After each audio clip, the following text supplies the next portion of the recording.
तो ये महारानी कहीं की करोड़पति हैं जो हमारे पैरों से जमीन खिसक जाएगी। अरे अपनी अमीरी का रोब तब दिखाना जब अच्छे कपड़े पहन ले।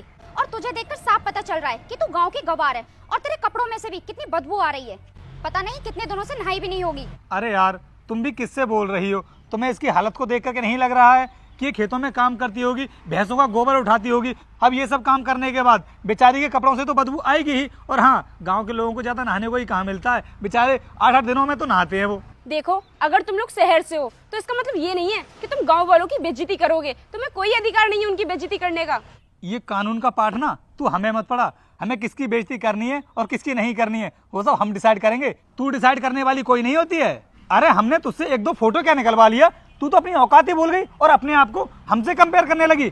बेटा हमसे कंपेयर करने में ना अभी तुझे बहुत टाइम लग जाएगा और शायद उम्मीद करता हूँ कि तू अपनी पूरी जिंदगी में हमारे लेवल तक पहुंच भी नहीं पाएगी। तुझे पता है कि हम कौन लोग हैं? बेटा हम करोड़पति इंसान हैं और हमारे पास ना बहुत पैसा है। और तुम्हारे ऐसे लोग ना हमारे घरों में झाड़ू पोछे का काम करते हैं। अगर तुझे भी कोई काम चाहिए तो हमें बता दे, हम तुझे अपने घर में नौकर रख लेंगे और तुझे ना पूरे 5-6 हज़ार रुपये महीने की सैलरी भी देंगे। देखो, मुझे आपके घर पर आकर काम करने की कोई जरूरत नहीं है। मैं अपने काम में बहुत खुश हूँ। रोहित तुम तो सोच रहे थे कि तुम इसका भला कर दो, लेकिन ये तो गोबर उठाने में ही खुश है। सॉरी मैडम, मुझे आने में थोड़ा टाइम लग गया। आइए चलिए।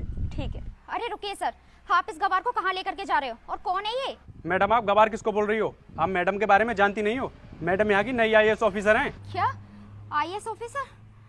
यार रोहित ये क्या कर दिया हमने? यार हमको तो पता भी नहीं था कि ये यहाँ की IAS ऑफिसर हैं और हमने तो इनके साथ में बहुत बदतमीजी से बात की है। यार काजल अब क्या होगा?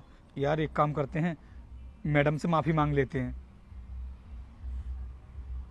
सॉरी मैडम, हमको नहीं पता था कि आप इस ज़िले की नई IAS ऑफिसर हैं, वरना हम भूल कर भी आपके साथ बदतमीजी नहीं करते। क्या मैडम इन लोगों ने तुम्हारे साथ बदतमीजी की है? मैडम आप बोलो तो इन्हें ले जाकर थाने में डाल दूँ?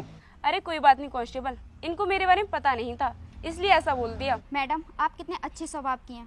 हमने आपके साथ कितनी बदतमीजी की, फिर भी आपने हमें ऐसे ही माफ़ कर दिया। मैंने तुम्हें इसलिए माफ कर दिया क्योंकि मैं तुम्हारी तरह बदतमीज नहीं हूँ जिस तरह तुम मेरी बेइज्जती कर रहे थे। अगर मैं चाहती तो उस वक्त तुम्हें सबक सिखा सकती थी, लेकिन फिर तुम में और मुझ में फर्क ही क्या रह जाता। लेकिन फिर भी एक बात मैं तुमसे कहूंगी, कभी भी साड़ी पहनने वाली औरत का मजाक मत बनाना।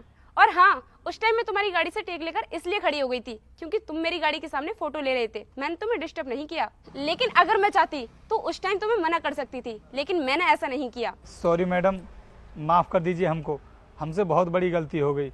हम आगे से किसी के भी साथ में ऐसा नहीं करेंगे। हाँ ठीक है, उम्मीद करती हूँ कि आगे से तुम किसी के साथ ऐसा नहीं करोगे। चलो कांस्टेबल।